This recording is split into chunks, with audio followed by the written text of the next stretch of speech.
Gibran mengeluarkan ponselnya, lalu menunjukkannya pada Hana. Dulu banget, gue pernah makan cupcake ini di sebuah cafe. Gue suka banget rasa dan teksturnya, rasanya nyegerin, wangi, dan teksturnya lembut banget. Cupcake jeruk nipis. Tanya Hana. Iya, lo udah pernah bikin atau nyobain? Jawab Gibran. Hana menggeleng, belum kedua-duanya, it's out. Kita bisa sama-sama nyoba bikin, ujar Gibran. Ia lalu mengambil laptop di kantornya. Dav, lo cari beberapa resep lim cupcake yang kelihatannya enak dengan komentar yang bagus. Gue sama Hana mau nyiapin bahan-bahan cupcake-nya. Davka mengangguk, ia membuka laptop yang disodorkan Gibran, lalu mencari resep sesuai instruksi bosnya itu. Rasanya harus segar, gue pengen cupcake-nya dipaduin sama glasur yang aromanya lim. Ucap Gibran pada kedua anak buahnya itu, sambil membayangkan rasa yang pernah ia cicipi. Cakinya harus lembut, gak terlalu manis, jadi gak bikin enek. Coba yang ini, Devka memperlihatkan resep yang ia temukan. Gibran membacanya sejenak. Oh, WLL3. Ia menjentikan jarinya, mereka pun mulai bekerja. Gibran dan Hana mulai menakar bahan-bahan sesuai resep. Sementara Devka membersihkan cafe, mereka terlihat sibuk untuk beberapa menit. Saatnya membuka cafe, Devka berniat membalikan tulisan kloset menjadi open. Jangan dulu, Dav. Devi izin datang telat. Cegah Gibran sambil melihat isi chat Devi. Di ponselnya, ting. Suara oven berbunyi, tandanya kue mereka sudah matang. Devka pun menghampiri kitchen, ingin tahu apa yang terjadi. Dilihatnya Hana tengah membuat basur dan Gibran mengeluarkan cupcake dari oven. Harus diangin-anginin nih, biar bisa cepat dihias, ujar Gibran sambil membawa nampan panas berisi cupcake ke ruang kerjanya. Karena di sana ada kipas angin, Kak, minta tolong dong, pegangin ini dulu sebentar. Pinta Hana. Davka yang sedari tadi memperhatikan Gibran, kini menoleh ke arah Hana. Tinggal dipegangin aja. Bentar lagi selesai kok, aku kebelet pipis, sambung. Hana, Davka mendekat dengan ragu-ragu, ia belum pernah memegang mixer sebelumnya. Hana menarik tangannya tak sabaran, nih pegangin aja, semenit lagi baru matiin ya. Dipaksanya Davka memegangi mixer menggantikan tangannya. Aku udah gak kuat, kalau dimatiin dulu, takut glasurnya gak jadi, ucapnya seraya kabur ke toilet. Tangan kanan Davka memegangi mixer, tangan kirinya mengeluarkan ponsel untuk melihat jam. Semenit, ia tidak ingin melakukan kesalahan karena percobaan ini sangat penting. Udah, gumamnya. Tapi kemudian, ia bingung cara mematikannya. Ia menekan tombol yang ada, tapi malah menambah kecepatan. Ia kaget langsung mengangkat mixer dari adonan. Alhasil, adonan yang menempel di mixer niprat kemana-mana, malah membuatnya semakin kaget. Ia sibuk menenangkan mixer sendirian. Ia memutar tombol ke angka 0, dan akhirnya mixer itu berhenti. Belum sempat ia merasa lega. Ia dikejutkan suara Hana yang kembali dari toilet. Hana menganga kaget. Ia melihat sebagian adonan glasur berhamburan kemana-mana. Syukurlah, adonan yang di bowl masih utuh. Devka mematung. Ia tahu ia salah. Hana menghampirinya dengan tatapan tajam, membuat Devka mundur perlahan. Hana terus mendekat padanya dengan wajah kesal, dan refleks Devka teruam mundur sampai mentok ke tembok. Akhirnya ia pasrah saja, jantungnya berdegup kencang. Ia pasti sudah melakukan kesalahan yang besar. Hana pasti sangat marah, pikirnya. Maaf, itu. Tadi, Devka berusaha menjelaskan, tapi mulutnya terbata. Tiba-tiba Hana mencolek ujung bibir Devka dengan jari telunjuknya. Ada glasur yang tertinggal di sana. Ia pun menjilat jari yang ada glasurnya itu dengan jilatan yang seksi. Manis, ucapnya tanpa dosa. Padahal ia sudah membuat Devka berkeringat dingin. Udah siap, Gibran datang mengagetkan. Hana dan Devka segera menghampirinya. Hana memasukkan adonan glasur yang sudah jadi ke piping bag, lalu menghiasi cupcake satu persatu. Sentuhan terakhir, ucap Gibran menaburkan parutan kulit jeruk nipis di atas glasur. Yuk, icip. Ujar Hana, wait. Cegah Gibran seraya menepis tangan Hana yang hendak mencomot satu cup cake. Foto dulu. Ia segera mengambil ponsel dari sakunya dan mengambil foto cup cake yang baru jadi itu. Tak lupa mereka berfoto dengan kue itu. Udah sih, bos protes Dafka pelan. Ia sudah bosan difoto dengan paksa. Gibran nyengir, ya udah, kita cobain sekarang. Mereka pun mengambil masing-masing satu cup cake. Enak. Gibran tak percaya percobaan pertamanya langsung berhasil. Ia mengajak Hana untuk tos. Ini hampir sama dengan yang pernah gue cobain. Syukurlah kita nemu resep yang pas. Ujar Hana lalu melirik Dafka. Hebat loh, Daf. Gibran memuji Dafka sambil mengacungkan jempolnya. Dafka hanya tersenyum kecil. Itu kan kebetulan, pikirnya. Upload. Hana bersemangat melihat foto-foto di ponsel Gibran.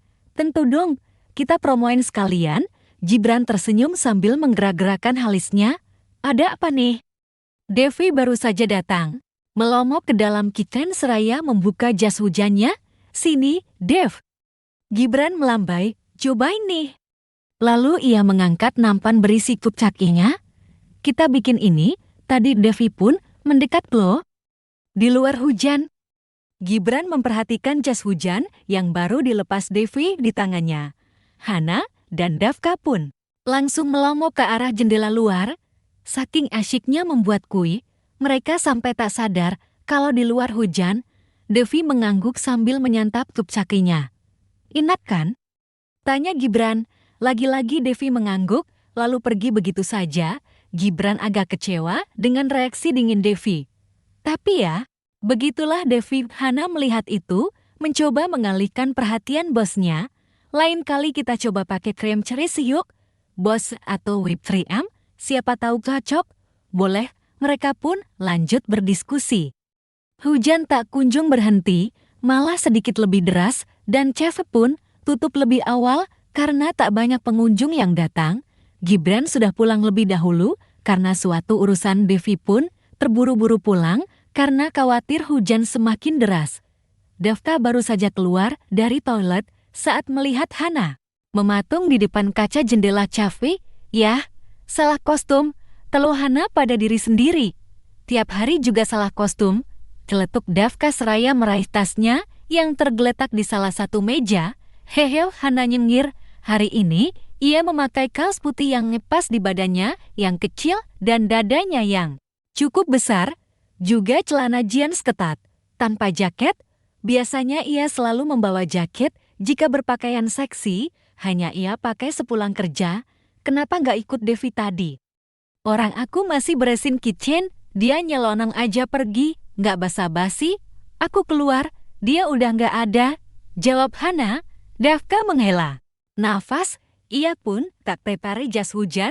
Sejenak mereka sama-sama menyaksikan hujan dari balik kaca besar itu. Pakai ini.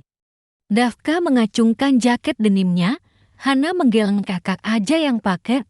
Kan kakak yang bawa motor, pasti lebih butuh itu daripada aku. Talaknya udah, pakai aja. Gak mau. Aku cowok, aku gak apa-apa. Hana menarik jaket itu. Aturan dari mana? Kalau cowok, berarti gak apa-apa kalau kehujanan.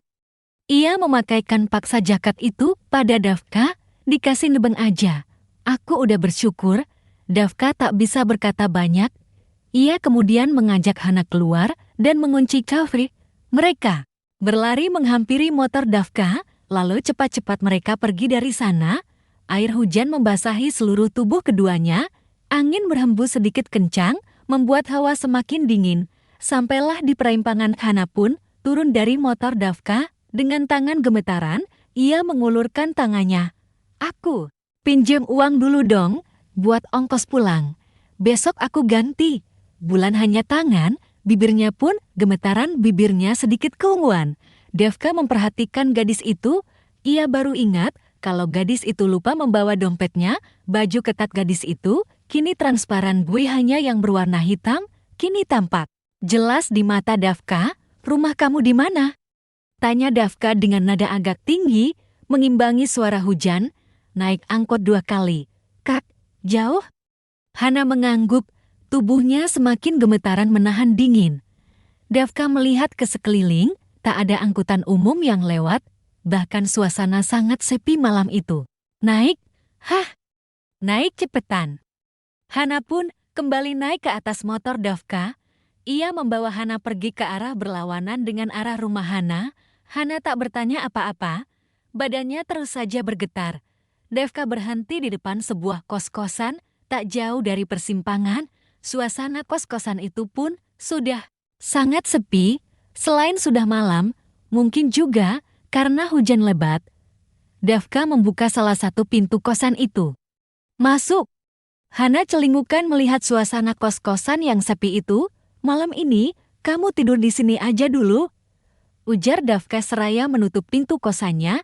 Ini kosan aku. Hana mangut-mangut kecil. Ini udah malam. Kamu pakai baju kayak gitu di tengah malam kayak gini, riskan. Baju? Tanya Hana. Polos, ia memperhatikan bajunya. Ia baru menyadari kalau bajunya transparan. Dafka mengambil anduk dan baju ganti untuk Hana. Kamu ganti baju dulu sana. Titahnya, untunglah kamar mandi Dafka ada di dalam. Kalau di luar repot. Hana pun segera masuk ke kamar mandi, berbekal handuk, kaos, dan kolor pendek milik Dafka. Jangan dulu keluar ya. Kalau mau keluar, bilang dulu. Seru Dafka dari luar kamar mandi. Iya, sahut Hana. Ternyata Dafka juga ingin mengganti bajunya. Karena ia sudah tak kuat menahan dingin, bergegas ia menggantinya sebelum Hana selesai dari kamar mandi. Aku udah boleh keluar belum?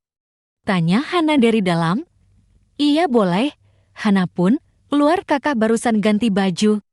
Ia menatap Dafka yang sudah berganti pakaian. Iya, jawab Dafka singkat. Ia tengah merapihkan kasur. Kamu tidur di kasur aja, aku tidur di karpet. Ia membagi bantal, satu di kasur, satu untuknya di karpet. Suara guntur saling bersahutan dengan kilatan petir. Cepat-cepat Hana masuk ke dalam selimut. Hawa dingin malam itu semakin kuat, menusuk hingga ke dalam tulang. Dafka sedikit gemetaran karena kebetulan selimutnya hanya satu dan sudah dipakai Hana. Ia memaksa matanya terpejam walau hawa dingin mengganggunya. Tiba-tiba, saat ia akan mulai terlelap, sebuah tangan merabanya. Hana memeluknya dari belakang. Hana takut suara petir. Bisik Hana menenggelamkan wajahnya di punggung Dafka. Dafka hanya terdiam tak menolak pelukan Hana. Karena tak bisa dipungkiri, ia merasakan kehangatan. Tak lupa mereka pun berbagi selimut. Perlahan Dafka membuka matanya. Hari sudah pagi. Tanpa sadar, ia sudah tidur berhadapan dengan Hana. Hana terlihat masih tidur. Dafka memperhatikan gadis itu. Entah kenapa gadis itu tampak cantik tanpa riasan. Bulu matanya, hidungnya, bibirnya tampak mempesona. Kulit wajahnya terlihat bersinar. Tiba-tiba Hana membuka matanya. Dafka langsung bangkit dari tidurnya. Ia terduduk lalu menggaruk kepalanya yang tidak gatal. Kakak udah bangun?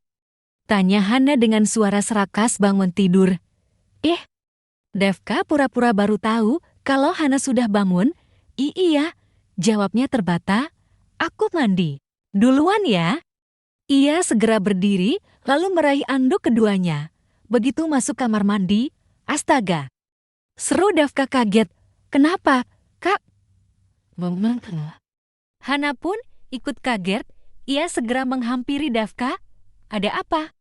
Dafka menunjuk bak robot ke arah BH dan kancut yang digantung sembarangan oleh Hana. Hana nyengir. Biar cepet kering, Kak. Jadi, kamu dari semalam gak pakai? Hana menggeleng polos. Pantes, ada yang ngeganjal. Gumam Dafka pelan, mukanya memerah. Cepat-cepat ia menutup pintu kamar mandi. Selang beberapa menit, Dafka kembali keluar dari kamar mandi. Ia telah menyelesaikan hajatnya. Mandi. Sana, perintah Dafka. Hana yang tengah berbaring di kasur, meletakkan ponselnya.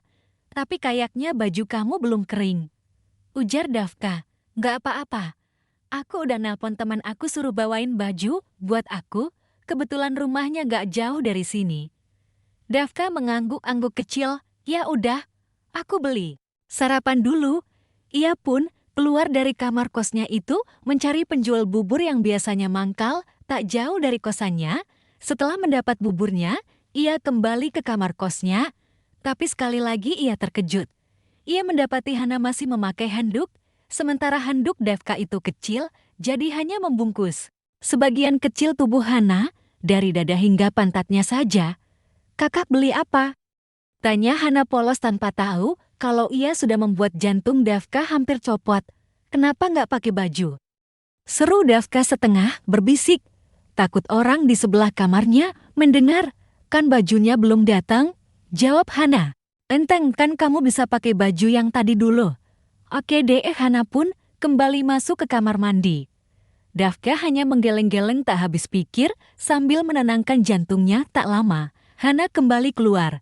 Devka menyodorkan satu styrofoam berisi bubur untuk Hana, sedikit canggung.